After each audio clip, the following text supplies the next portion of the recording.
Assalamualaikum warahmatullahi wabarakatuh. Kali ini kita akan belajar melakukan pengukuran resistansi atau tahanan pada komponen resistor. Kebetulan saya memiliki sebuah komponen resistor ya.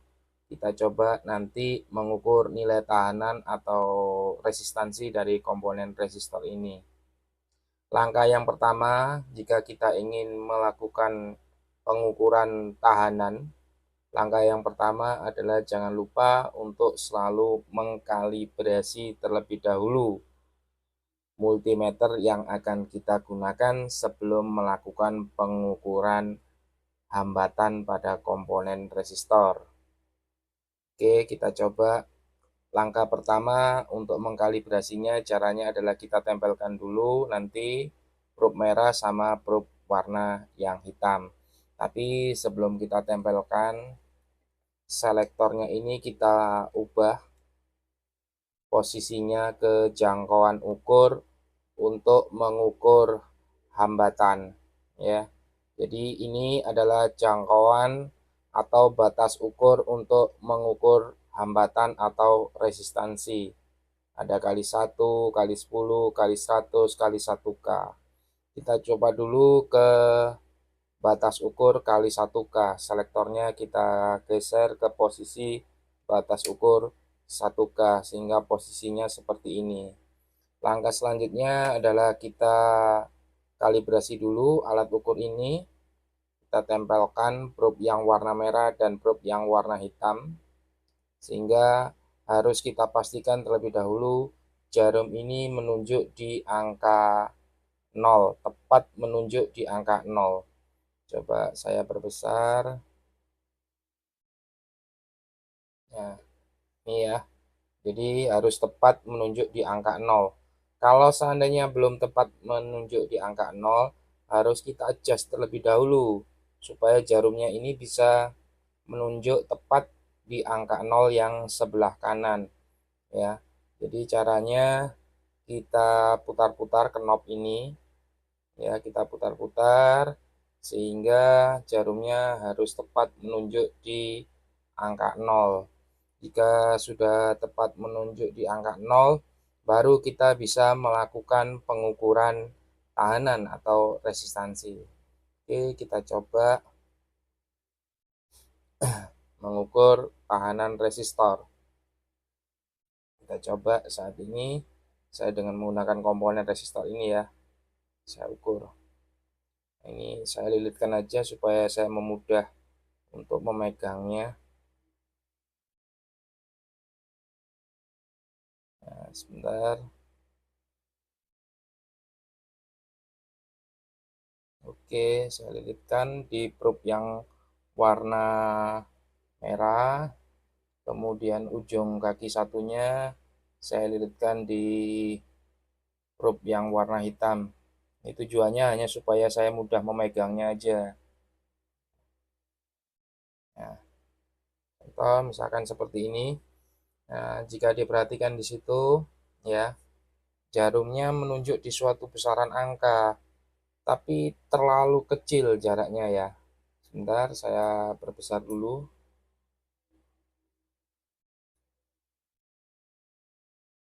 Ya, seperti itu. Ya, menunjukkan suatu besaran, tapi jarumnya ini menunjuk di angka yang sangat kecil, jadi sulit untuk dibaca ya. Nah, langkah selanjutnya apabila jarumnya ini terlalu mepet ke kanan atau mendekati angka 0 ohm ya. Jadi angka yang kita perhatikan apabila kita mengukur hambatan itu adalah angka yang paling atas. Skalanya yang berwarna oranye, yang paling atas sendiri. Sedangkan untuk skala dan angka-angka yang ada di bawah sementara jangan diperhatikan dulu karena saat ini kita mengukur nilai tahanan, berarti skala yang kita perhatikan pada multimeter adalah skala yang paling atas yang ada angka 0, 1, 2, 5, 10 dan seterusnya, itu yang kita perhatikan.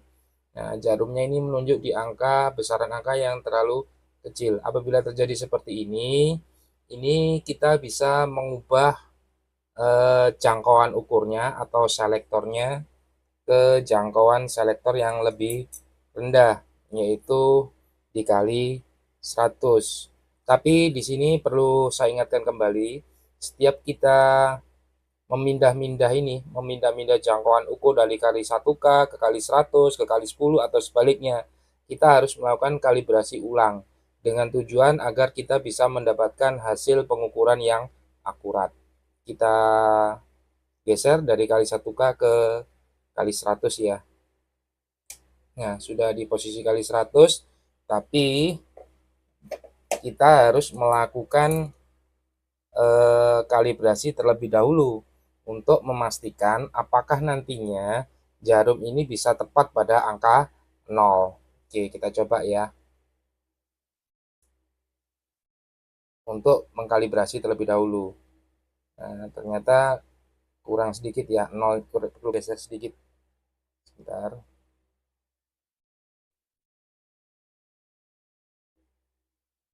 Oke, kalau sudah pas menuju di angka 0, kita ukur lagi komponen yang tadi, namun dengan batas ukur kali 100 saat ini.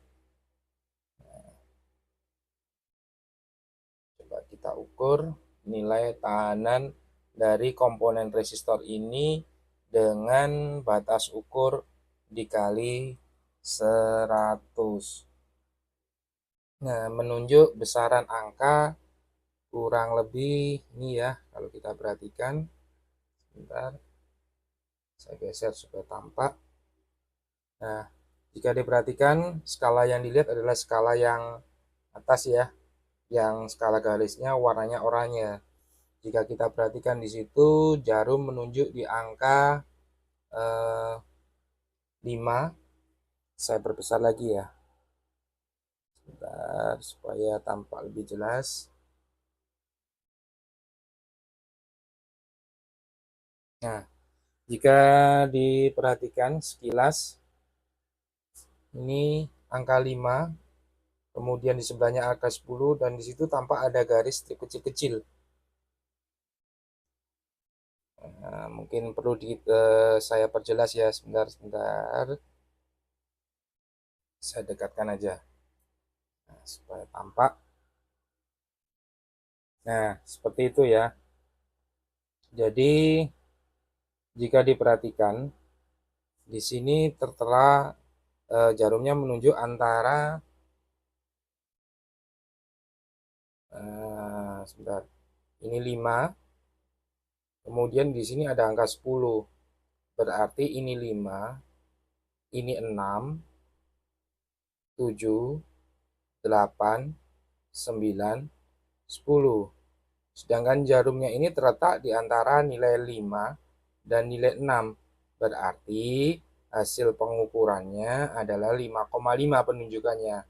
5,5, tapi itu bukan hasil pengukurannya ya, maaf. Jadi hasil pengukurannya jangan lupa harus dikalikan dengan nilai batas ukurnya. Batas ukurnya adalah 100, berarti 5,5. Hasil penunjukan angkanya, hasil penunjukan jarumnya adalah 5,5. Batas ukurnya adalah 100. Maka hasil pengukurannya adalah 5,5 dikali 100. Berarti sama dengan 5.500. Maaf, 550 itu ya. Jadi nilai resistor yang saya ukur tadi itu nilainya adalah sebesar 550 ohm. Mungkin ada pertanyaan, bagaimana kalau seandainya selektornya ini saya letakkan dikali 10, kira-kira nanti jarumnya menunjuk di mana? Oke, kita coba. Tapi ingat ya, setiap kali kita melakukan eh, perubahan perpindahan batas ukur dari kali 100 kali 10, kita harus melakukan dulu yang namanya kalibrasi seperti tadi. Jadi saya ubah ke kali 10 ya. Oke. Setelah saya ubah ke kali 10, saya coba lakukan kalibrasi. Ya, saya kalibrasi terlebih dahulu. Saya kalibrasi. Nah, jarumnya belum tepat angka 0, berarti harus kita adjust dulu ya, supaya tepat pada angka 0. Oke, sudah pas di angka 0. Saya ukur komponennya tadi, yaitu komponen resistor. Tapi sekarang posisinya di posisi kali 10 ya. Jadi kali 100, dia menunjuk di angka 5,5. Kalau misalkan sekarang batas ukurnya kali 10, dia akan nanti menunjuk di angka mana? Nah, kita coba. Oke. Oke. Saya dekatkan sebentar. Nih, resistornya.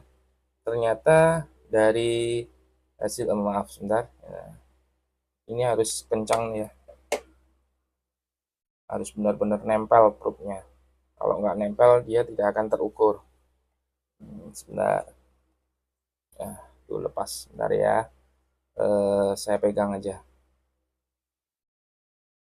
Oke. Nah, jika diperhatikan, kalau kita perhatikan nih di sini, dia menunjuk di angka 50. Ya, dia menunjuk di angka 50. Saya ingatkan kembali, yang kita baca adalah skala yang paling atas, skala yang berwarna oranye, skala garis yang paling atas. Untuk skala dan angka yang ada di bawahnya sementara jangan diperhatikan dulu, karena kita sekarang mengukur hambatan. Nah, jika diperhatikan jarumnya saat ini menunjuk di angka 50 dengan batas ukurnya atau jangkauan ukurnya adalah kali 10. 50 itu, tapi 50 lebih sedikit ya. Nah, jika diperhatikan itu, nah di sini perlu diperhatikan juga bahwa angka-angkanya ini adalah angka 50, sebelahnya ini adalah 60, 70, 80, 90, 100. Perlu diperhatikan juga bahwa skala-skala pada multimeter ini jangan disamakan dengan skala atau garis-garis yang ada pada penggaris. Kalau pada penggaris kan antara 1 cm, kemudian jarak 1 cm ke 2 cm, 2 cm ke 3 cm, atau jarak 6 cm ke 7 cm, jaraknya kan sama. Tapi kalau untuk skala ohmmeter ini jaraknya berbeda-beda ya, memang seperti itu. Jadi ini 30, 50 jaraknya sekian. Ini 5 ke 10 agak lebar, ini 5, 10 jaraknya sekian, dengan 30, 50 jaraknya sekian, kok sama. Nah, memang seperti itu bentuk skalanya. Jadi yang terpenting di sini kita bisa membaca skala. Nanti akan saya jelaskan lebih jelasnya dengan menggunakan gambar, nanti akan saya jelaskan. Jadi barusan ini tadi menunjuk di angka 50, batas ukurnya adalah kali 10. Maka hasil pengukurannya adalah 50 dikali 10, 500. Nah, hampir sama apabila saya menggunakan skala yang kali 100. Jadi intinya, berapapun batas ukurnya, hasil pengukurannya selalu menghasilkan hasil yang paling tidak hampir sama. Gitu ya. Baik, saya rasa demikian. Akan saya lanjutkan dengan penjelasan menggunakan gambar.